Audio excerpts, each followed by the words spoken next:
So the topic of this talk, and we're going to veer away from that, but let's start with why is Congress broken, and how do we fix that? And let's give you a couple minutes on that. All right. Well, we could take up the whole 30 minutes talking about that if we wanted to.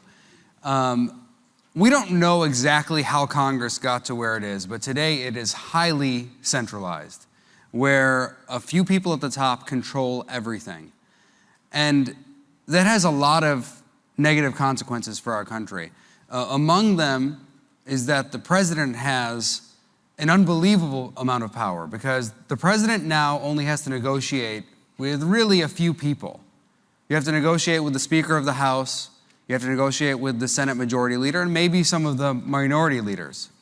But it's really a small subset of people that you have to negotiate with. And when that happens, it gives the president so much leverage. So when we talk about things like going to war without authorization, well, as long as the Speaker of the House isn't going to hold the president accountable and the Senate Majority Leader is not going to, the president's just going to do what he wants to do. And when it comes to spending, as long as the president only has to negotiate with a couple people, the president's going to do whatever the president wants to do. So it's super easy in the system for the president to essentially bully Congress and dictate the outcomes. But there's a deeper problem with all of this, which is representative government is supposed to be a discovery process. You elect people to represent you, you send them to Washington, and then the outcomes are supposed to be discovered by these representatives through discussions and debates and the introduction of legislation and amendments. And you're supposed to have lots of votes where you freely where the votes freely reflect your will, representing the people back home. But instead, in Congress today, a few leaders are deciding what the final product is, and then they're even not bringing it to the floor until they know they have the votes. So there's no actual discovery process, and Nancy Pelosi used to brag about this, like she wouldn't bring a bill to the floor unless she knew it was going to pass, right? Which is the opposite of how Congress should work. So what are some of the ways to kind of decentralize power within Congress? When you were in Congress, you founded the Freedom Caucus, which was supposed to be kind of a redoubt of people who believed in limited government and libertarian and conservative principles, and actually even some liberal principles, but decentralizing authority. You got kicked out of the Freedom Caucus, right? Well, I resigned from it. Well, you were asked to leave, right? It was like the police sirens were coming in. It's like, hey, you know what, I'm going to go, right? But even places like that were explicitly designed to act as a countervailing force to this unified Congress. So how can that happen? What can you do, or what can somebody do to make that happen? Well, it does take people with strong will. I think that when we go to vote for our elected officials, when you go to vote for a representative, when you go to vote for a senator, you have to know that that person is willing to stand up to the leadership team. And if that person's not willing to break from the leadership team on a consistent basis, and this doesn't mean they have to be mean or anything like that. It just means they have to be... That's an option, right? That's an option. Yeah. But they just have to be independent enough where they're willing to break from their leadership team. And if they're not willing to do that, it doesn't matter how much they agree with you on the issues, don't vote for them. Because that person's going to sell out. There's no chance they're going to stand up for you when it counts. So I think you need to have people who have a strong will, who are going to go there and actually represent you and are willing to stand up to the leaders. If you are interested in Congressman Amash's commentary on contemporary issues, go to his Substack. It's Justin Amash, and the tagline is, "A former congressman spills on Congress and makes the practical case for the principles of liberty." So it's on Substack. It's a great read, and particularly on issues you mentioned, kind of war and things like that, and the War Powers Resolution. It's great stuff, but. Can you tell us quickly, how did you discover libertarian ideas? And then, you got elected in 2010, which was a wave election. It was the part of the Tea Party reaction to 8 years of Bush and more problems during the financial crisis and the reaction of government to that. Where did you first encounter the ideas of liberty, and how did that motivate you to get into Congress? Well, the ideas of liberty are something that have been with me since I was a child. It's hard to pinpoint exactly where they came from. I think they came from my parents' immigrant experience, coming to the United States. My dad came here as a refugee, and a refugee from? From Palestine. Yeah. So he was born in Palestine in 1940, and when the state of Israel was created in 48, he became a refugee. So my mom is a Syrian immigrant. So when my parents came here, they weren't wealthy. My dad was a very poor refugee. I mean, he was so poor that the Palestinians made fun of him. So, that's really poor. And when he came here, he didn't have much, but he felt he had opportunity. He felt he had a chance to start a new life, a chance to make it, even though he came from a different background from a lot of people, even though, his English wasn't great compared to a lot of people. So he came here and he worked hard and he built a business. And when we were young, he used to tell us that America is the greatest place on earth, where someone can come here as a refugee like he did and start a new life and have the chance to be successful. And it doesn't matter what your background is. It doesn't matter what obstacles you face. You have a chance here. And you don't have that chance in so many places around the world. So for me, I think that's where that spirit of liberty came from. It was from my dad's experience, especially my mom as well, coming here as a young immigrant. And so I was always a little bit, I guess, anti-authoritarian as a child. I rebelled against teachers at times. I didn't like arbitrary authority, let's put it that way. Yeah. When someone just would make up a rule, like, this is the rule, I just say so. Well, tell me why. Like, what's the, Have you rethought that as a parent? No, I mean, I let my kids think very freely. Okay. And as long as they follow the rules. I don't mind when they are a little bit rebellious. Yeah. I think it doesn't hurt for kids to have some independence. I encourage them to challenge their teachers even when they think the teacher's wrong about something. I think that it's a good thing for people to go out there and not just accept everything as it is. Yeah. So that kind of independence. You famously, as a congressman, explained all of your votes on Facebook, which is a rare concession by authority to say, okay, this is why I did what I did. Yeah, and actually, a lot of the people in leadership and in Congress didn't like that I was doing that because I was giving people at home the power to challenge them. Yeah. So instead of just being told, like, this is the way it is, now I was revealing what was going on. You grew up in Michigan. You went to University of Michigan as an undergrad and for law school. Was it there that you started coming across names like Hayek and Mises and, Friedman, Rand, Rothbard, or whoever? Not really, no. Yeah. My background's in economics. My degree's in economics. And thank you. People love economics. There's at least one out person there. with an economics. Hey, has anybody degree here ever been part of economics? Yeah. Anyone from economics here? Yeah. All right. We'll speak slower.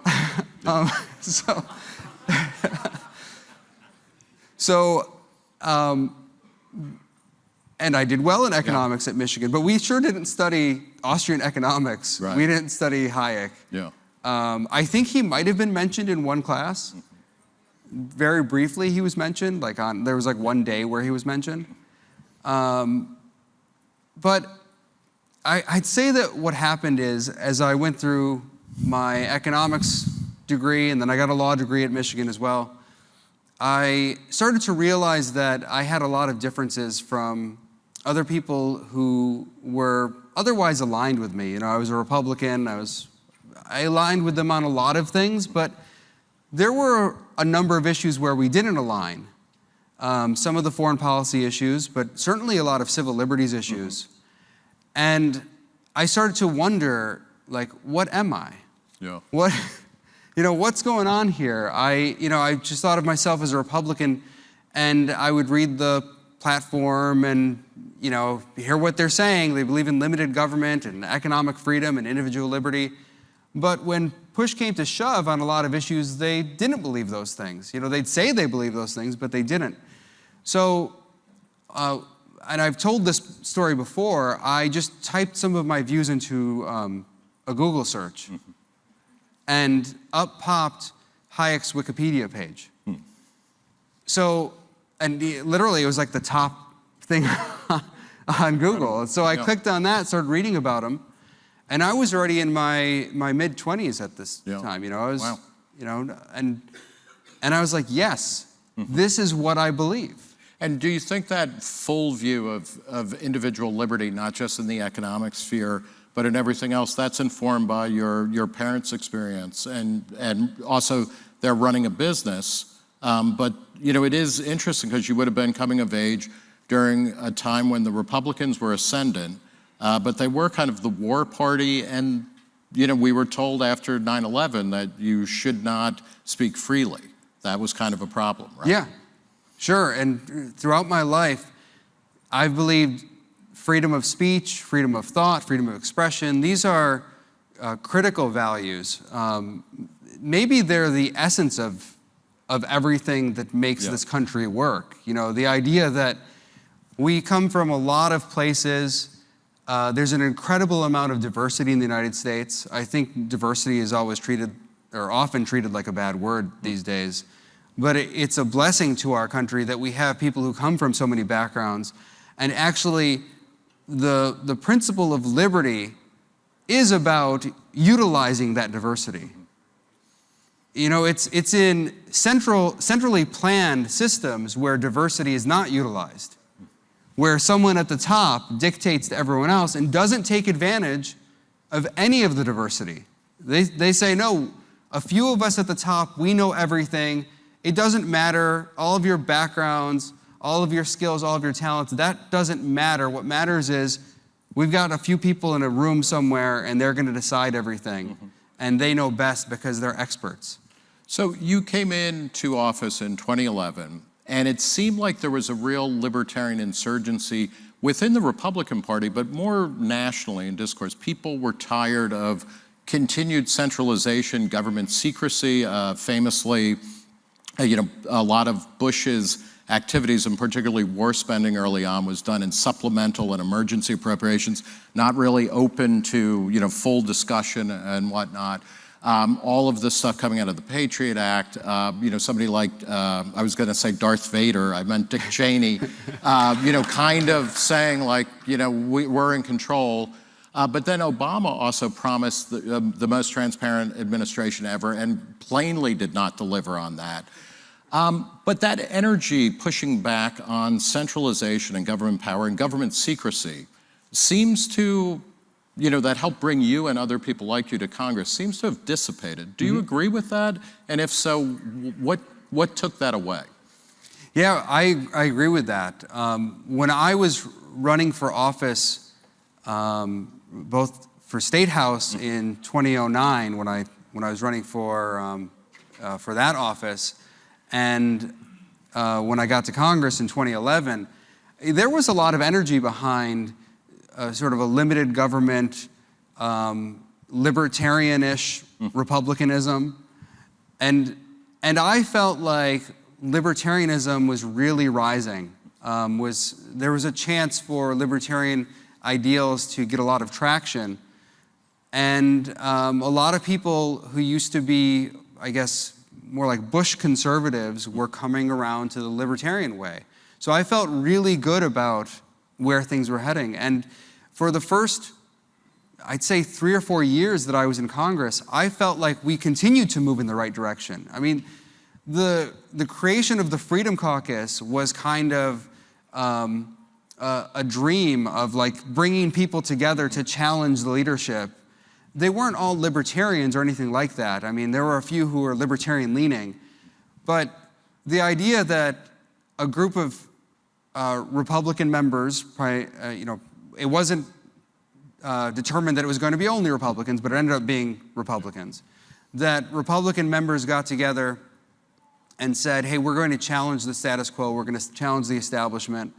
That was a kind of a dream that it had come together. And then when Donald Trump came on the scene, I think a lot of that just fell apart because he's such a strong personality and character and had so much of a hold over a lot of the public, especially on the Republican side, that it was very hard for my colleagues to be willing to challenge him. What do you think the essence, there's been a lot of discussion this weekend about the threat of things like national conservatism or Trumpist populism on the right, woke progressivism on the left. Maybe we'll get to that in a second. But what's the essential appeal of Trump? Is it his personality? Is it that he said he could win and he ended up doing that at least once? Is it a cult of personality? Is it the idea he's in charge? What's the core of his appeal, do you think? Well, I think he's definitely a unique character. Yeah. He has a certain charisma that is probably unmatched in politics. I mean, I don't think I've ever seen someone who campaigns as effectively as he does. It doesn't mean you have to agree with, all of the ethics of what he does or any of that, or the substance. But I think that... To keep it in Michigan, he's a rock star. He's Iggy Pop. Yeah. You may not like what he's doing on the stage, but you can't take your eyes off it. That's right. He holds court. Like when he's out there, people pay attention. And he really understands the essence of campaigning, how to win a campaign. He understands how to effectively go after opponents. Now, again, I'm not saying that all of these things are necessarily ethical or that other people should do the same things, but he really understands how to lead a populist movement. Yeah. And how important do you think in his appeal is a politics of resentment that, somehow he is going to get back what was taken from you unfairly? Well, I mean, the whole Make America Great Again. Yeah. There's a whole idea there of someone is destroying your life and I'm going to get it back for you. And that's a very powerful thing to a lot of people. For a lot of people out there, it is more important to get back at others than necessarily to have some kind of vision of how this is all going to work going forward. It's not appealing to me because I understand we live in one country. We have people of all sorts of backgrounds. And if you're going to persuade people, you have to be able to live with them and work with them regardless of your differences. It doesn't mean that you can't be upset, be angry about what some other people are doing or saying, but there has to be an effort to live together here as one country. We have too much in common in this country. Michigan was a massive swing state when he won election. You voted to impeach Donald Trump. What went into that calculation, and then what was the reaction like to that? Because that's a profile in courage. Well, I don't think that's I don't think that's my most courageous vote, not even by a long shot. What naming the post office after your father, or I didn't name any post offices after my father, to be clear.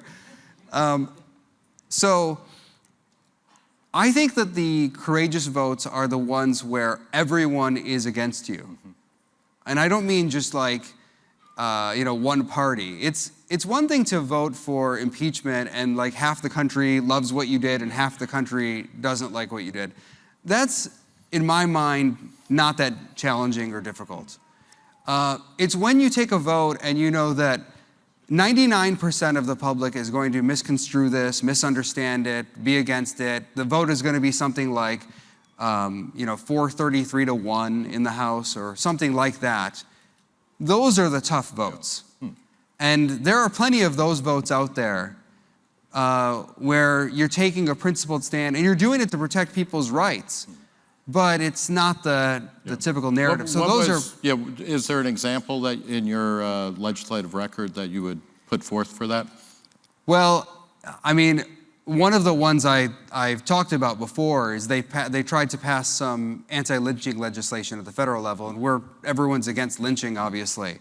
But the legislation itself was bad and would actually harm a lot of people, including harming a lot of Black Americans. So like there was this idea that this legislation was good, was just, parroted by a lot of people in the media. They didn't read the legislation.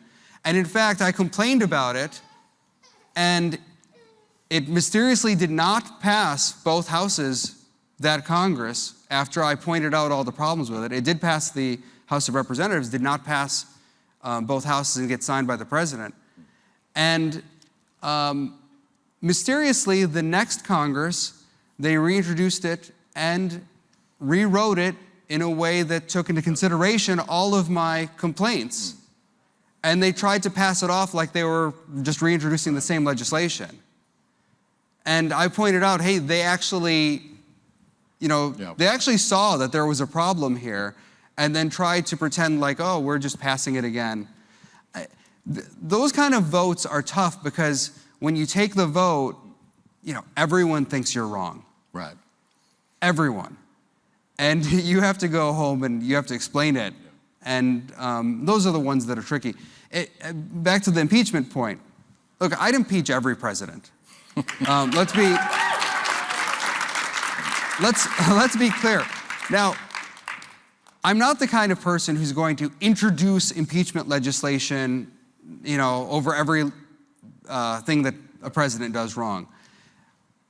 When you introduce legislation to impeach a president, you have to have some backing for it. It can't just be, one person saying, let's impeach. For example, I would definitely impeach President Biden over these unconstitutional wars, 100%. But the idea of introducing impeachment legislation suggests there's other people who will join you. Otherwise, it's just an exercise in futility. Right. You introduce it, it doesn't go anywhere, it just sits there. If we're going to impeach people, there has to be some public backing, which is why I try to make the case all the time for these impeachable offenses, why some legislation should be brought forth. Yeah. But you've got to get the public behind you on that kind of stuff. But yeah, I think that every president should be impeached, every recent president at least. If Trump populism, national conservatism and a politics of resentment is sucking up a lot of energy on the right, how do you feel about, how do we deal with the rise of identity politics and a kind of woke progressivism on the left? Where is that coming from, and what is the best way to combat that? I think a lot of it is just repackaged socialist ideas, collectivist ideas. The idea of equity, for example, is really like a perversion of the idea of equality. In most respects, when people say equity, they mean the opposite of equality.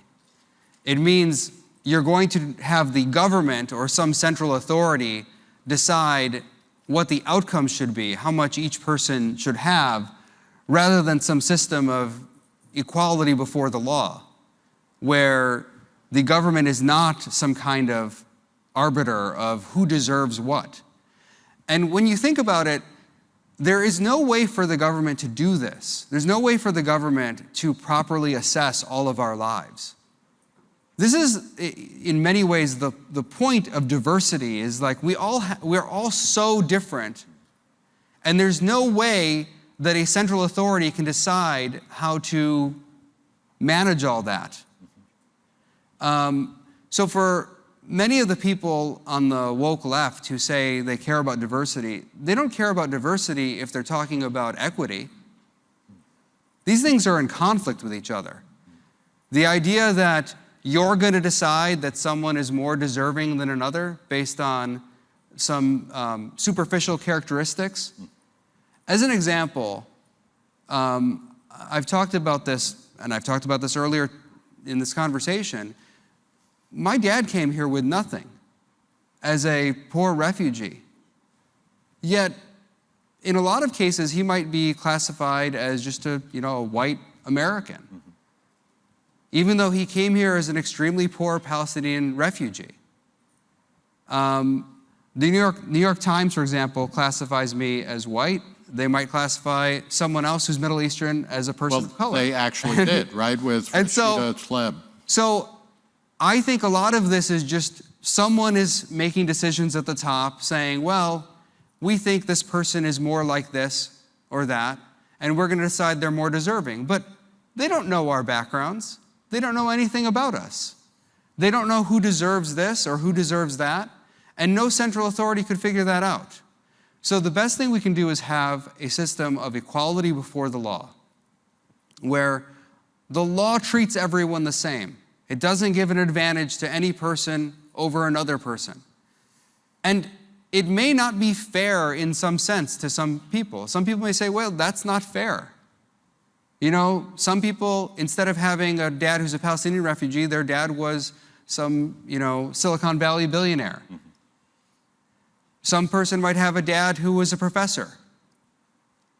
Another person might have a dad who worked at a fast food restaurant. You don't know what the differences are. The government can't figure all of this out and say who is more deserving than someone else.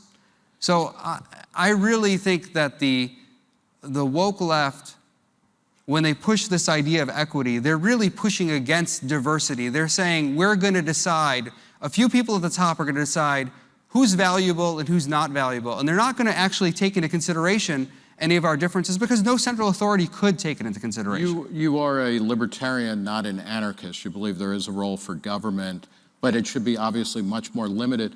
You're also— Although that's a complicated topic, but I could write a whole book about that. We would love to read that book. You are also an Orthodox Christian. Could you talk a little bit about how in a world of limited government, a libertarian world, the government wouldn't be doing everything for everybody, but organizations and institutions like the church or other types of intervening, countervailing, mediating institutions would help to fill the gaps that are left by government? Yeah, I mean, for sure. I mean, that's the place for these organizations, is to help in society, not to have government deciding it. And again, when you have some central authority deciding it, you are really limiting the opportunities for the public. You're limiting the opportunities for assisting people. You're deciding that a few people are going to make all the decisions rather than having a lot of organizations and a lot of individuals making decisions. When you centralize it all, there are a lot of people who are going to be missed, a lot of people who are going to be ignored. When you let the marketplace work this out, when you let private organizations work this out, there's a lot more opportunity for people who need help to get help. And I think that's really important. We're running out of time, but I want to ask, to go back to this question of there was a libertarian wave. I like to call it a libertarian moment, which I think we're still living in, but we don't understand. Rhetoric aside. There's been a pause. Yeah, okay. What are the best ways to kind of get libertarian ideas and sensibilities in front of young people to really energize the coming, you're a millennial, and Gen Z, like the world is getting young again. And how do we make sure that these people are hearing and understanding and maybe being persuaded by libertarian ideas? Well, for one thing, we have to meet them where they are. I spend a lot of time, for example, asking my kids which social media kids use these days. Exclusively Pornhub, in my experience. They're in a lot of places that the adults aren't. So we might be on Facebook. I mean, my generation, your generation, other people are on X or Twitter, and there are other people on TikTok. And so, you have to meet them where they are. And if they're not on X, and it's still weird calling it X. If they're not on X and you are, well, they're not hearing your message. So that's an issue. And that's something we all have to work on. I'm probably reaching primarily Gen X and millennial people on X, and I'm probably not reaching Gen Z people as well. So, I think we need to work on getting them in those places. Okay. And also, I think people who have libertarian instincts, people who want to present libertarianism and have an opportunity, go speak to students at schools. I used to do this as a member of Congress. I used that opportunity as much as I could. When schools would invite me, I'd say yes, I'd be happy to come to the school to speak to the students and take all their questions and be open about being a libertarian. Mm-hmm. Tell them frankly that your philosophy is libertarianism and talk to them about it. I think it's great. A lot of teachers end up surprised. They walk away saying, I've had many teachers walk up to me and say, like, whisper to me, I think I'm a libertarian too. After having the conversation, because they have stereotypes about what it might mean to be a libertarian. And you have the opportunity to change their mind. Final question. I have seen a lot of chatter. I have actually helped publish a lot of chatter that you may be running for the U.S. Senate from the mediocre state of Michigan. Do you have an announcement? Go blue. Yeah. Do you have an announcement that you would like to make? So, as a part of the national championship winning state of Michigan this year, I am exploring a run for Senate. Mm-hmm.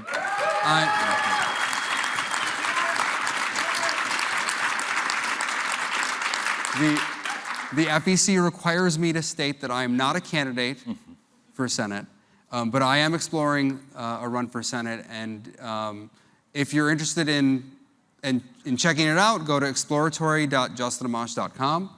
I'm giving it serious thought. I think that there is an opportunity for libertarians this year, and there's an opportunity to win a Republican Senate seat this year. Mm-hmm. So I'm looking at the Republican primary, and I think this is probably the best shot libertarians have had in a long time in the state of Michigan. All right. Thank you very much, Justin Amash. Thanks.